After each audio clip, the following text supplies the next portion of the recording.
Hi, hello, నమస్తే అండి.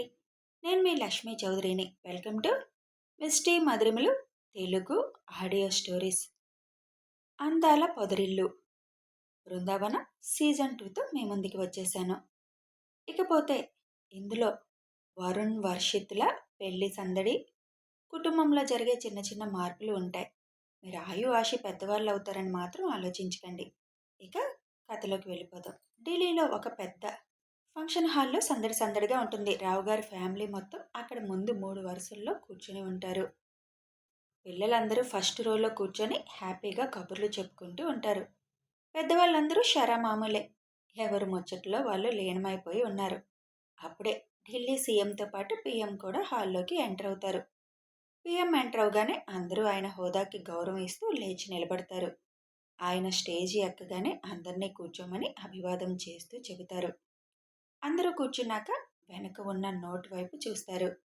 ఆయన అది చూస్తుండగానే స్టేజ్ మీద ఒకరు మైక్లో వైద్య వృత్తిలోనే చిన్న వయసులోనే చరిత్ర సృష్టిస్తూ ప్రపంచ హెల్త్ ఆర్గనైజేషన్ నుంచి ది బెస్ట్ వరల్డ్ నెంబర్ 1 డాక్టర్గా పేరు తెచ్చుకొని ఇటీవల కాలంలో అసలు బతకరు అనుకున్న ఒక తల్లి బిడ్డను ఆపరేషన్ సక్సెస్ఫుల్గా చేసి వాళ్ళని సురక్షితంగా ప్రాణాపాయం నుంచి బయటికి వచ్చేలా చేసి విజయం సాధించి ఎంతో మందికి ఆదర్శప్రాయంగా మారిన డాక్టర్ ఐశ్వర్య శివాంష్ దేశపు అత్యున్నత పురస్కారమైన పద్మశ్రీ అవార్డు గెలుచుకున్న సందర్భంగా స్పెషల్గా ఆవిడికి దేశం తరపున సత్కరించాలని ఈ ఫంక్షన్ ఏర్పాటు చేశాం. Mrs doctor Aishwarya Shivansh, please come to the dais అని పిలవగానే ఉప్పాడ పట్టు చీరలో హోందాగా నడుచుకుంటూ స్టేజ్ పైకి వెళ్తుంది ఐషు. ఫస్ట్ శాలువాతో తనని సత్కరించి ఒక మెమంటోని ప్రజెంట్ చేసి తన గొప్పతనం గురించి పిఎం సీఎం మాట్లాడగానే ఐషుని మాట్లాడమని కోరుతారు. అలా ఐషుని డయాస్ మీద సత్కరిస్తున్న క్షణంలో హరిగారు శివ్ ఇద్దరు ప్రకాష్ గారిని తలుచుకుంటారు. ఐషు మాట్లాడడం మొదలు పెడుతుంది. ఈరోజు నేను ఎలా మీ అందరి ముందు ఇంత సక్సెస్ఫుల్గా విజయాలు సాధించిన డాక్టర్గా నిలబడుతున్నాను అంటే దానికి కారణం మొదట మా నాన్నగారైతే తర్వాత నా మెట్టినిల్లు అని గర్వంగా చెప్పగలుగుతున్నాను. నేను టేకప్ చేసే ఏ కేసైనా ఒక ఛాలెంజ్గా తీసుకుంటాను. ఆ ఛాలెంజ్లో నేను గెలవాలి అనుకుంటాను. దానికి తగ్గ కృషి చేస్తాను. దానివల్ల నేను ఈ స్టేజ్కి రాగలిగాను. ప్రతి డాక్టర్ పేషెంట్లని ఒక పేషెంట్లా కాకుండా తను మనవాడే అని అనుకొని ప్రేమతో ట్రీట్ చేస్తే తప్పకుండా ఫలితాలు సక్సెస్ఫుల్గా వస్తాయని చెప్పగలను నేను. ఆఖరి నిమిషం వరకు ప్రయత్నించడంలో ఏ డాక్టర్ అశ్రద్ధ చూపించకూడదు. ప్రయత్నిస్తూనే ఉండాలి. అదే నేను చేస్తున్నాను. దానివల్ల సక్సెస్ రేటింగ్ పొందగలుగుతున్నాను. అందరూ అదే ఫాలో అయితే మరణాల సంఖ్యను తగ్గించొచ్చేమో. నాకు పద్మశ్రీ అవార్డును ప్రకటించిన గవర్నమెంట్కి థ్యాంక్స్ చెప్తూ ఇక్కడితో నేను ముగిస్తున్నానని చెప్పి ఐషు కిందకు వచ్చేస్తుంది. పిఎం సీఎం అక్కడి నుంచి వెళ్ళిపోగానే పిల్లలు పెద్దవాళ్ళు అందరూ ఐషు చుట్టూ మోగి కంగ్రాచ్యులేషన్స్ చెప్తారు. శివ్ మాత్రం నీకొక సర్ప్రైజ్ అంటూ ఐషుని తీసుకొని ఒక చోటికి వెళ్తాడు. ఐషు వెనకే ఫ్యామిలీ మెంబర్స్ మొత్తం బయలుదేరుతారు. ఒక హాస్పిటల్ ముందుకు తీసుకువెళ్ళి ఆపగానే ఏంటి కన్నా ఇక్కడికి తీసుకొచ్చా అని అడుగుతుంది. మీ నాన్నగారు ఇదే హాస్పిటల్లో తన ప్రాక్టీస్ మొదలుపెట్టారు. ఇప్పుడు ఇది మూసివేసే పరిస్థితికి వచ్చింది. అందుకే మనం తీసుకున్నాం. ఇక నుంచి ఇది కూడా ప్రకాష్ హాస్పిటల్స్గా రూపుదిద్దుకుంటుంది. దీనిని నువ్వు కోరుకున్నట్టు పేదవాళ్లకు ఉచితంగా వైద్యం అందించేలా మార్చుతున్నాం అని చెబుతాడు శివ్. థ్యాంక్ యూ కన్నా, థ్యాంక్ యూ సో మచ్ అని ఆనందంతో శివుని హత్తుకుంటుంది. దీనికి కావలసిన డాక్టర్స్ మిగిలిన స్టాఫ్ అందరినీ మీరు అందరూ దగ్గరుండి సెలెక్ట్ చేసుకోండి. ముందైతే దీన్ని వాళ్ళు ఓపెన్ చేస్తున్నాం మనం అని. పిల్లలు మీరందరూ కలిసి ఆ రిబ్బన్ కటింగ్ చేయండి అని అంటాడు శివ్. ఓకే అని పిల్లలందరూ పరిగెత్తుకుంటూ ఎంట్రన్స్లో కట్టిన రిబ్బన్ని లాక్కుంటూ లోపలికి వెళ్ళిపోతారు. 3 నెలల ఆరుష్ని ఎత్తుకొని ఐషు ఆ హాస్పిటల్లో అడుగు పెడుతుంది. అక్కడ ప్రజెంట్ ఉన్న డాక్టర్స్తో మాట్లాడి కొత్త డాక్టర్స్ని అపాయింట్మెంట్ చేసుకోవడానికి, అవసరమైన స్టాఫ్ని రిక్రూట్ చేసుకోవడానికి కావలసిన ఏర్పాట్లు అన్నీ చేసి అక్కడి నుంచి బయలుదేరి హైదరాబాద్ చేరుకుంటారు అందరూ. అన్నయ్య, నేను అమెరికా వెళ్ళను, ఇక్కడే చేస్తాను ఎంఎస్ అంటాడు వర్షిత్. అలా కాదు వర్షు, అక్కడైతే బాగుంటుందని మా అభిప్రాయం. నేను వరుణ్ అక్కడే కదా చేశాం. నువ్వు కూడా ఒక 2 ఇయర్స్ అక్కడ చేసొస్తే బాగుంటుంది అని అంటాడు శివ్. మీ అందరికీ దూరంగా ఉండడం నా వల్ల కాదన్నయ్య అని అంటాడు వర్షిత్. నీ ఇష్టం వర్షు. నేను చెప్పాల్సింది నీకు చెప్పాను. ఇక వెళ్ళాలా వద్దా అనుకున్నది నీ నిర్ణయం మీదే ఆధారపడి ఉంటుంది అని శివ్ అనగానే, సరే వెళ్తానన్నయ్య అని అంటాడు. గుడ్. లగేజ్ ప్యాక్ చేసుకో. అక్కడ నీకు మైక్ అందుబాటులోనే ఎప్పుడూ ఉంటాడు. ఎప్పుడు కావాలంటే అప్పుడు మేమొస్తాం. చుట్టూ పరిసరాలను గమనిస్తూ నీ చదువు నువ్వు కొనసాగించు. ఎక్కడ ఉన్నా నువ్వు నీ ఫ్యామిలీ ఏంటనేది గుర్తుపెట్టుకో చాలు అని చెప్పి వెళ్ళి లగేజ్ సర్దుకో అని పంపిస్తాడు. మొదటి నుంచి అందరిలో చిన్నవాడవడంతో వర్షిత్కి బాగా గారాబం కూడా ఎక్కువ ఉంటుంది. పైగా చిన్నప్పటి నుంచి అందరూ చిన్నవాడు అని అలాగే ట్రీట్ చేయడంతో ఇప్పటి వరకు తను సొంతంగా ఏ నిర్ణయాలు తీసుకోలేదు వర్షిత్. ఇంతవరకు దేనిని కూడా సీరియస్గా తీసుకోలేదు వర్షిత్. అంతా తన అన్నయ్య చూసుకుంటాడన్న ఆలోచనలోనే ఉండిపోయాడు. అలా అని అన్నలకి ధైర్యంలో కానీ క్యారెక్టర్లో కానీ ఏమీ తీసుకోడు. కానీ ఫ్రెండ్స్ ఎక్కువ ఉంటారు వర్షిత్కి. ఫ్రెండ్స్ని ఎంచుకోవడంలో కొద్దిగా పొరపాటు పడుతూ ఉంటాడు ఎప్పుడు. ఎప్పటికప్పుడు శివ్ సరిచేస్తూ వస్తాడు. వర్షిత్ అమెరికా వెళ్లే రోజు రావడంతో అందరికీ వీడుకోలు చెప్పి అమెరికా పయనమవుతాడు వర్షిత్. మరి అమెరికాలో వర్షిత్కి ఎలాంటి ఫ్రెండ్స్ దొరుకుతారు? తన ప్రయాణం ఎలా ఉండబోతుంది ముందు ముందు చూద్దాం. మీటింగ్ అటెండ్ అవ్వమని శివ్ చెప్పడంతో సిటీ అవుట్స్కట్స్లో ఉన్న రిసార్ట్కి వెళ్తున్న వరుణ్ కార్కి రోడ్డు క్రాస్ చేస్తూ అడ్డంగా ఒక అమ్మాయి వస్తుంది.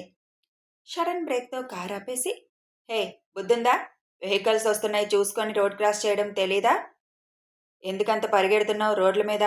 ఇంట్లో మీ వాళ్ళు నీ కోసం ఎదురు చూస్తారని తెలీదా అని వరుణ్ కోపంగా అడుగుతాడు. సారీ సార్, బస్సు వెళ్ళిపోతుంది, అందుకే ఫాస్ట్గా రోడ్ క్రాస్ చేస్తున్నాను.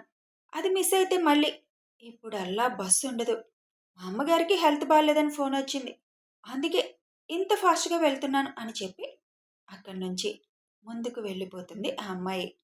వరుణ్ చూస్తుండగానే ఆ అమ్మాయి వెళ్ళేసరికి ఆ బస్సు వెళ్ళిపోవడంతో ఆ అమ్మాయి దీనంగా తల పట్టుకొని అక్కడ బల్ల మీద కూర్చోవడం చూసి ఆ అమ్మాయి ముందు కారు తీసుకువెళ్ళి ఆపుతాడు.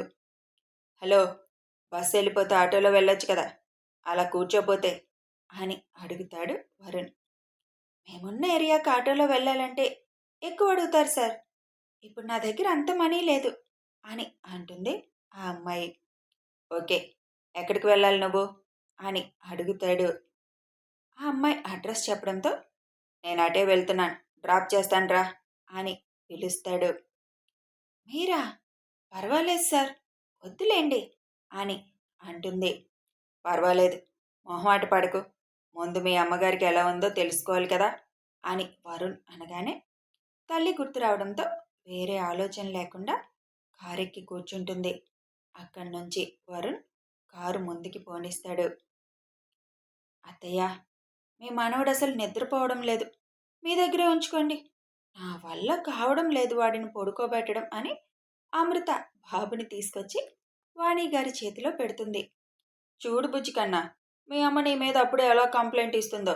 అయినా ఇవాళ ఉదయం 8 గంటలకు లేచినవాడు మళ్ళీ అప్పుడే ఎలా పడుకుంటాడు అని వాణిగారి చేతిలో ఉన్న బుజ్జిగాడి చేతిని ముద్దు పెడుతూ అంటారు విజయ గారు. రోజు స్నానం చేయించగానే సోయి లేకుండా పడుకుంటాడు కదా, పాలు ఇవ్వడానికి కూడా నేను బలవంతంగా లేపుతున్నాను కదా, మరి ఇవాళ బాబుగారికి నిద్ర రావడం లేదు అని అమృత రుక్మిణి గారు కట్ చేస్తున్న కూరగాయలను తీసుకొని తను కట్ చేస్తూ అంటుంది. ఒక్కో రోజు అంతేలే, నిద్ర రాదు అని ఆ పక్కనున్న ఉయ్యాలు తెచ్చి అందులో వేసి ఊపడం మొదలు పెడతారు. నువ్వు రెస్ట్ తీసుకోవచ్చు కదా, నువ్వెందుకు ఈ పనులు చేయడం అని అంటారు రుక్మిణి. ప్రెగ్నెంట్ అన్న దగ్గర నుంచి ఇప్పటి వరకు రెస్ట్ తీసుకుంటూనే ఉన్నా, అయినా కూరగాయలు కట్ చేయడం కూడా పనా అని అంటుంది అమృత. అన్ని పనులు మీరు చేసుకునేదానికి ఇంకా చెఫ్లు ఎందుకు ఇంట్లో అని అడుగుతారు రాజ్యం గారు. వాళ్ళు చేసేవి చేస్తారు, ముఖ్యంగా పిల్లలకి స్పెషల్ ఐటమ్స్ చేసి పెట్టడానికి అమ్మమ్మ అని నవ్వుతూ అంటుంది అమృత. నిజం, ఎంతమంది పని వాళ్ళున్నా వంట మాత్రం కూరగాయలు కట్ చేయడం దగ్గర నుంచి మొత్తం వీళ్ళే చూసుకుంటారు. కొంచెం కూరగాయలు కట్ చేయడం అన్నా పని వాళ్ళకి అప్పచెప్తారు, కానీ వంట మాత్రం ఎక్కడికన్నా వెళ్తే తప్ప ఒక్కరోజు కూడా చేయకుండా మానదు విజయ. అంత ఓపిక ఎక్కడి నుంచి వస్తుందో ఏంటో నా కోడలికి అని అంటారు నవ్వుతూ రాజ్యం గారు. ఎందుకో నా చేత్తో నేను వండి పెడితే తృప్తి. ఓపిక ఉన్నన్నాళ్ళు చేస్తాను. ఓపిక లేనప్పుడు ఎలాగో చేయలేను కదా అని అంటారు నవ్వుతూ విజయ గారు. ఉయ్యాల్లో వేసి ఊపడంతో నిద్రపోతాడు ఆరుబాబు. వాడు పడుకున్నాడు. నువ్వు కూడా కాసేపు పడుకోపో. రాత్రులు పడుకోనివ్వడం లేదు కదా అని అంటారు వాణి గారు. హా అత్తయ్య, 2 గంటలకు అలారం పెట్టుకొని లేచినట్టు లేస్తాడు. మళ్ళీ 5 వరకు పడుకోడు. పాపం విష్కి వీడి వల్ల నిద్ర ఉండడం లేదు. విష్ కబుర్లు చెప్తూ ఉంటే అర్థమైనట్టే అన్నీ ఊలు కొడుతూ వింటాడు. నువ్వు పడిపోయింది కూడా కరెక్ట్గా 2కే కదా. వాడికి అదే గుర్తొచ్చి అదే టైంకి లేస్తున్నాడేమో అని రుక్మిణి గారు సరదాగా అంటారు. ఏమో అదే అయ్యుంటుంది. ఈ పిచ్చి మమ్మీ మళ్ళీ నన్ను ఎక్కడ పడేస్తుందో అని వాడికి ఏమైనా భయమేమో. నిద్ర మాత్రం ఉండడం లేదు. నేనైనా పగలు పడుకుంటాను కానీ విష్కి పాపం ఎలా సరిపోతుందో ఏంటో నిద్ర అని అంటుంది అమృత. హాస్పిటల్లో రూమ్ ఉందిగా, ఫ్రీ టైంలో పడుకుంటాడులే, నువ్వు వెళ్ళి పడుకోపో కాసేపు అని చెప్పి అమృతని అక్కడి నుంచి పంపించి ముగ్గురు తోడికోడళ్ళు వాళ్ళ పనిలో వాళ్ళు పడతారు. ఆలోచిస్తున్న రుక్మిణిని చూసి, వర్షిత్ గురించి ఆలోచిస్తున్నావా అని అడుగుతారు విజయ గారు. కొంచెం దిగులుగా ఉందక్క, ఎప్పుడు నా చుట్టూనే తిరుగుతాడు కదా వాడు అని అంటారు రుక్మిణి. అలాగే ఉంటుందిలే, ఒక 4 రోజులు తప్పదు కదా. ఒక 2 ఏళ్ళు వాడు కూడా చదువుకొని వచ్చేస్తే ఇక సెటిల్ అయిపోతాడు. సాయంత్రానికి అక్కడ దిగుతాడు కదా. అయినా వాడిని చూసుకోవడానికి అక్కడ మైక్ ఉన్నాడుగా. ఇంక మనం భయపడాల్సిన అవసరం లేదు అని అంటారు వాణి. ఆ భయమేమీ లేదులే. కాకపోతే ఇంట్లో తిరుగుతూ ఉండేవాడు కదా, పిల్లలతో వాడు కలిసిపోయి పిల్లోడిలాగా ఆడేవాడు. ఇప్పుడు ఒక్కసారే కనిపించడు అనుకుంటే కొంచెం దిగులుగా అనిపిస్తుంది. వీడియో కాల్ చేసుకుంటే నీ కళ్ళెదురుగా ఉన్నట్లు అనిపిస్తాడు. ఇంకా ఏంటమ్మా నీకు దిగులు? వాడి ముందు ఇలాగే దిగులు పడుతూ కనిపించుకో. అసలే వాడు కూడా ఇష్టం లేనట్టుగా వెళ్ళాడు అని అంటారు విజయ గారు. చదువుకోవడానికి వెళ్తేనే రోజు చూస్తాను, వీడియో కాల్లో మాట్లాడతానని తెలిసినా కూడా నాకు ఎంత దిగులుగా ఉంది. మరి మన శివ్ దగ్గర దగ్గర 3 ఏళ్ళు అసలు మనతో టచ్లో కూడా లేనప్పుడు ఎలా పైకి నీ బాధ కనపడనివ్వకుండా ఉన్నావక్క అసలు అని అడుగుతారు రుక్మిణి. ఉన్నాను అలా. ఎలా ఉన్నానంటే నా మిగిలిన పిల్లలు నాకు దిగులు లేకుండా చేశారుగా. పైగా ఎక్కడ ఉన్నా క్షేమంగా ఉంటాడని నా కొడుకు మీద నాకు నమ్మకం. అందుకే తట్టుకొని నిలబడ్డాను. ఆ రోజులన్నీ తలుచుకుంటే భలే బాధ అనిపిస్తుంది కదా అక్క. అనిపిస్తుంది మరి. కానీ వస్తూ వస్తూ సంతోషాలన్నిటినీ పట్టుకొచ్చేసాడుగా మన ఇంటికి.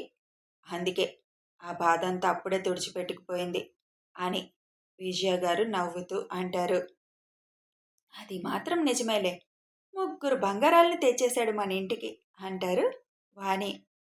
వాళ్ళ కబుర్లు వాళ్ళు చెప్పుకుంటూ వంట చేస్తూ ఉండగా నన్ను వదిలేసి వెళ్ళిపోతారా అన్నట్లుగా కూని రాగం తీయడం మొదలు పెడతాడు బుజ్జిగాడు. వీడొట్టి కోడి నిద్రగాడు. మీరు వంట చేసుకోండి, నేను చూస్తాను వాడినని ముద్దుగా వాడిని తిట్టుకుంటూ రుక్మిణి గారు వాడి దగ్గరికి వస్తారు. వరుణ్ సైలెంట్గా కారు డ్రైవ్ చేస్తూ ఉంటాడు. చేతిలో ఉన్న నోకియా ఫోన్తో ఎవరికో ఫోన్ చేసి మాట్లాడి కంగారు పడుతున్న అమ్మాయిని చూసి, కంగారు పడుకు, ఒక 1/2 గంటలో అక్కడికి వెళ్ళిపోతాం అని అంటాడు. చాలా థ్యాంక్స్ సార్. ఆ బస్సు మిస్ అయితే మళ్ళీ ఇంకో బస్సు రావడానికి 2 గంటలు టైం పడుతుంది. ఏం చేయాలో తోచని పరిస్థితుల్లో మీరు దేవుడిలా వచ్చారు అని అంటుంది. నేనేం దేవుణ్ణి కాదు, కానీ సగటు మనిషిని. నీ వాలకం చూస్తే నువ్వు చెప్పేది అబద్ధం కాదు అనిపించింది. అందుకే అటే వెళ్తున్నాను కాబట్టి రమ్మని అన్నాను. దానికి దేవుడు అనక్కర్లేదు అంటాడు వరుణ్.